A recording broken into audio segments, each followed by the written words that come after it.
ಭಾಳಷ್ಟು ಜನರಿಗೆ ಸಂಶಯ ಇದೆ ಆರ್ ಎಸ್ ಎಸ್ನಲ್ಲಿ ಅಥವಾ ಆರ್ ಎಸ್ ಎಸ್ನ ಸಹ ಸಂಘಟನೆಗಳಲ್ಲಿ ಪ್ರತ್ಯಕ್ಷವಾಗಿಯೋ ಪರೋಕ್ಷವಾಗಿಯೋ ನಾಥೂರಾಮ್ ಗೋಡ್ಸೆಯನ್ನು ಆರಾಧಿಸಲಾಗುತ್ತೆ. ಇಲ್ಲ.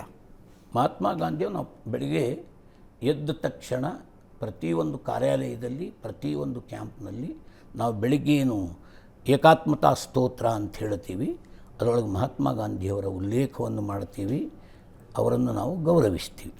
ನಾಥೂರಾಮ್ ಗೋಡ್ಸೆಯನ್ನು ಆರ್ ಎಸ್ ಎಸ್ ಆರಾಧಿಸಿರುವ ಒಂದೇ ಒಂದು ಉದಾಹರಣೆ ಇಲ್ಲ.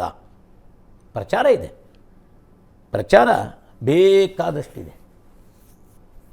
ಭಾಳಷ್ಟು ಜನರಿಗೆ ಸಂಶಯ ಇದೆ ಆರ್ ಎಸ್ ಎಸ್ನಲ್ಲಿ ಅಥವಾ ಆರ್ ಎಸ್ ಎಸ್ನ ಸಹ ಸಂಘಟನೆಗಳಲ್ಲಿ ಪ್ರತ್ಯಕ್ಷವಾಗಿಯೋ ಪರೋಕ್ಷವಾಗಿಯೋ ನಾಥೂರಾಮ್ ಗೋಡ್ಸೆಯನ್ನು ಆರಾಧಿಸಲಾಗುತ್ತೆ. ಇಲ್ಲ. ಮಹಾತ್ಮ ಗಾಂಧಿಯವರು ನಾವು ಬೆಳಿಗ್ಗೆ ಎದ್ದ ತಕ್ಷಣ ಪ್ರತಿಯೊಂದು ಕಾರ್ಯಾಲಯದಲ್ಲಿ ಪ್ರತಿಯೊಂದು ಕ್ಯಾಂಪ್ನಲ್ಲಿ ನಾವು ಬೆಳಿಗ್ಗೆ ಏನು ಏಕಾತ್ಮತಾ ಸ್ತೋತ್ರ ಅಂತ ಹೇಳ್ತೀವಿ, ಅದರೊಳಗೆ ಮಹಾತ್ಮ ಗಾಂಧಿಯವರ ಉಲ್ಲೇಖವನ್ನು ಮಾಡ್ತೀವಿ, ಅವರನ್ನು ನಾವು ಗೌರವಿಸ್ತೀವಿ. ನಾಥೂರಾಮ್ ಗೋಡ್ಸೆಯನ್ನು ಆರ್ ಎಸ್ ಎಸ್ ಆರಾಧಿಸಿರುವ ಒಂದೇ ಒಂದು ಉದಾಹರಣೆ ಇಲ್ಲ. ಪ್ರಚಾರ ಇದೆ, ಪ್ರಚಾರ ಬೇಕಾದಷ್ಟಿದೆ.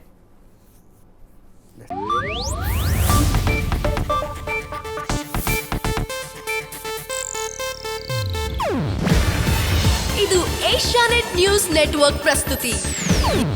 ನೀವು ನೋಡ್ತಿದ್ದೀರಾ ಏಷ್ಯಾನೆಟ್ ಸುವರ್ಣ ನ್ಯೂಸ್.